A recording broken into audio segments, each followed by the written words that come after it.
Hello students, today we will learn a very small topic once again, that is correlation and line of best fit. Suppose they have given you two values like temperature and number of ice cream sold. Okay, so when you draw the graph, you plot the points, and after plotting the points you draw the line of best fit. What is the line of best fit? Line of best fit is that line which may not pass through all the points but which may cover the points besides the line. Now line of best fit can be drawn from the top here or from the origin. So if I try to draw a line like this, it may not cover all the points, but if I have drawn line like this, it is covering maximum points. That is why when you are drawing line of best fit, first thing you need to decide whether to draw from the top or draw from the origin. Now this was a kind of examples which are given in your textbook, in which the line is starting from the origin.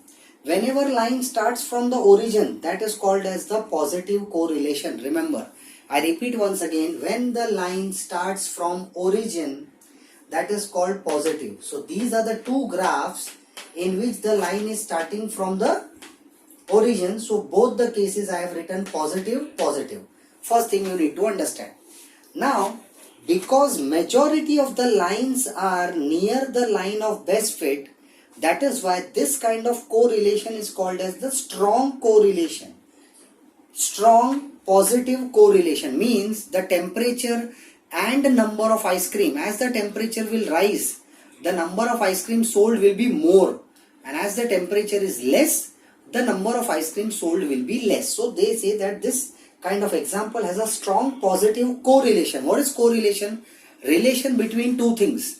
Like here the temperature and ice cream were correlated. Higher the temperature, in summer season you tend to have a lot of ice creams, and in winter you tend to have less ice cream. That depends on individuals. Some of them like to have more ice creams in winter also. That is an individual choice. Now, this was a kind of example in which there is a weak positive correlation. Means here the points are, because the line is starting from origin, it is positive, but all the points are not near the line. See, the lines are scattered. There are very few lines which are near the line, but there are certain points. See, this point, this point, this point, this point are near the line. That is why this relation between any two subjects are weak positive correlation. If the line starts from top, from origin positive, from top negative. Same thing applies for strong and weak. If the points are near to the line of best fit, it's a strong negative correlation. And if the points are away from the line of best fit, it is a weak negative correlation. So these are the four types of graphs. So how to remember?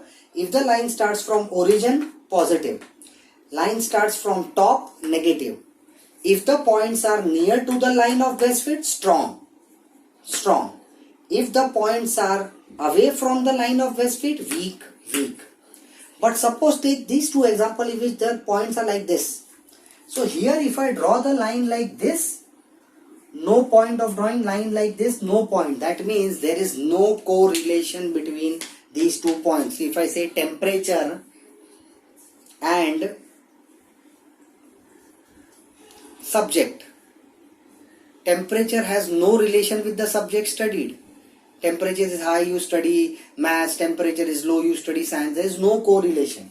So there may be an example in which there would not be any correlation. How these kind of sums come in exam? They ask you, they will give you two relations, x and y. Points will be given. You plot them and get a graph. And after that you draw a line of best fit. And after that they ask for 1 mark. What is the relation? So you have to write strong positive or weak positive, strong negative or weak negative, or no correlation at all. So this was, my dear students, correlation in a graph and a line of best fit. Thank you.